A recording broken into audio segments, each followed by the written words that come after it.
Winter weather remains in the forecast for much of the nation. Aside from the ice, snow, and slick roads, tens of thousands are without power in the southern United States for days now, and here's why. Texas, it's more of a problem of the power plants not being able to generate enough power for all the customers throughout Texas. And Texas itself, its power grid is constructed in such a way that it's only that state itself. The power grid that we're involved with here on the East Coast, we have lines that stretch outside of the area and they also come back into the states. There's able to be transfer of power, and Texas is set up in such a way that it's really an island. So they're having a hard time, maybe an impossible time, importing electricity. First Energy's Todd Myers explains Texans are facing different circumstances due to the way they power their state, much different than how First Energy powers northwestern Pennsylvania. However, we aren't exempt from the potential power outages Mother Nature can bring our way.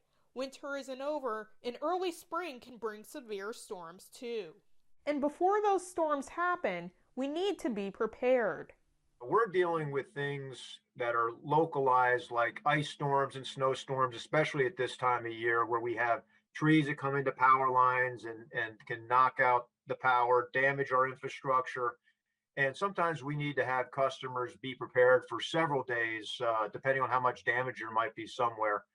First, Meyer says to report the outage, call 1-888-LIGHTS so the damage can be easily pinpointed. So some of the things that we tell people to do right off the bat, they call 1-888-LIGHTS. They can with two S's. They can report that outage. That helps us. That helps our system pinpoint where to look for where the wire might be damaged. It sort of helps us begin because we have thousands of miles of line, and it helps us narrow those things down. So don't assume that someone else is called. Call on your outage. When trying to beat the frigid temps, do it safely. When you're cold and you're desperate, you're going to do just about anything. But you got to try and be as smart as humanly possible in these situations to kind of make sure you're going to be okay. Most open flame methods can pose a fire hazard or carbon monoxide poisoning.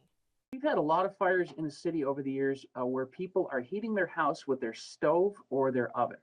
The open flame on the stovetop is too close to combustibles, and next thing you know, we have a major fire on our hands. Generators are another option to use in a power outage. The higher wattage ones that you have will run more stuff, like your refrigerator, your TV, or whatever you're trying to do. For more power outage preparation tips and for more information about generators, check out the article below. Odessa Meredith, YourErie.com.